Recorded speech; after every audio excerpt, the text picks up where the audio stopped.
शापित घड़ी की भयावह दास्तान।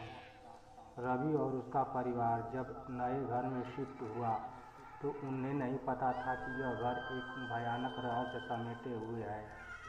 घर बड़ा और खूबसूरत था, लेकिन उसकी ड्राइंग रूम में रखी पुरानी घड़ी ने सबका ध्यान खींचा। घड़ी देखने में साधारण थी, लेकिन उसमें कुछ अजीब था। रात के 3:33 बजे यह खुद ब खुद चालू हो जाती और उल्टी गिनती शुरू कर देती थी। पहली रात जब रवि ने घड़ी की यह हरकत देखी तो उसने सोचा कि यह कोई तकनीकी खराबी होगी, लेकिन जब घड़ी की सुइयां शून्य पर पहुंची तो ठंडी हवा का एक तेज झोंका पूरे घर में गूंज उठा। उस समय तो कुछ नहीं हुआ, लेकिन अगली सुबह कुछ अजीब घटा। रवि की छोटी बहन रिया अचानक गायब हो गई। रिया के लापता होने से पूरा परिवार सदमे में था।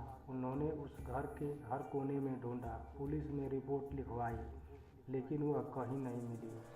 अजीब बात यह थी कि घर के सीसीटीवी कैमरे में रिया आखिरी बार ड्राइंग रूम में घड़ी के पास जाती दिखी थी। उसके बाद वह जैसे हवा में विलीन हो गई। इसके बाद हर रात 3:30 बजे घड़ी फिर से उल्टी गिनती शुरू कर देती। रवि ने जब घड़ी के शून्य पर पहुंचने का इंतजार किया तो उसे लगा जैसे किसी ने उसके कान में फुसफुसाया, अब अगला नंबर तुम्हारा है।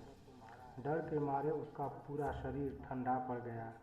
अगली सुबह उनका नौकर रामू भी लापता था। अब तक घर में एक पैटर्न साफ दिखने लगा था कि जिस रात घड़ी चालू होती, अगली सुबह कोई न कोई व्यक्ति गायब हो जाता।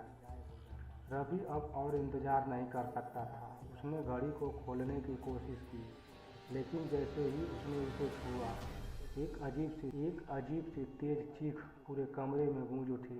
घड़ी के अंदर एक पुराना धूल भरा कागज मिला, जिस पर एक भयावह कहानी लिखी थी। यह घड़ी श्रापित है। इसे 100 साल पहले एक काले जादूगर ने बनाया था, जो आत्माओं को अपने वश में करना चाहता था। इसी घड़ी में हर 33 साल बाद एक नया परिवार फंसता है, और जब तक घर में रहने वाले सभी लोग गायब नहीं हो जाते, तब तक यह घड़ी अपना काम बंद नहीं करती। रवि को अब समझ आ चुका था कि यह घड़ी मौत की गिनती कर रही थी। अगर उसने कुछ नहीं किया तो अगली सुबह शायद उसके माता पिता भी गायब हो सकते हैं। आखिरी रात। उस रात रवि ने घड़ी को तोड़ने का फैसला किया। जैसे ही 3:30 बजे हुई, घड़ी ने फिर से उल्टी गिनती शुरू कर दी। 10, 9, 8। रवि ने हथौड़ा उठाया और पूरी ताकत से घड़ी पर वार किया, लेकिन घड़ी टूटी नहीं। उल्टा घड़ी से काले धुएं की एक भयानक आकृति निकली और कमरे में घूमने लगी। अब गिनती तेज हो रही थी। 3, 2, 1 और फिर सब कुछ शांत हो गया। रवि ने धीरे धीरे आंखें खोली। घड़ी वही थी, लेकिन अब उसमें समय 4 बजे दिखा रहा था। घड़ी बंद हो चुकी थी। अगली सुबह जब रवि और उसके माता पिता जागे तो उन्होंने रिया और रामू को घर के बाहर बेहोश पाया। वे वापस लौट आए थे, लेकिन उन्हें कुछ भी याद नहीं था कि वे कहाँ गए थे।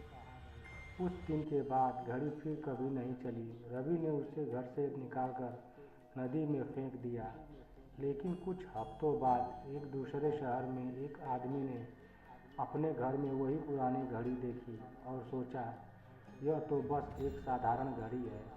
और फिर अगली रात 3:33 बजे घड़ी ने उल्टी गिनती शुरू कर दी। धन्यवाद मित्रों। ये डरावनी कहानी आप लोगों को कैसे लगी कमेंट करके ज़रूर बताइएगा, और मेरे चैनल को एक लाइक करके सब्सक्राइब कर दीजिएगा, और अपने सभी फ्रेंड्स ग्रुप में शेयर भी ज़रूर करिएगा।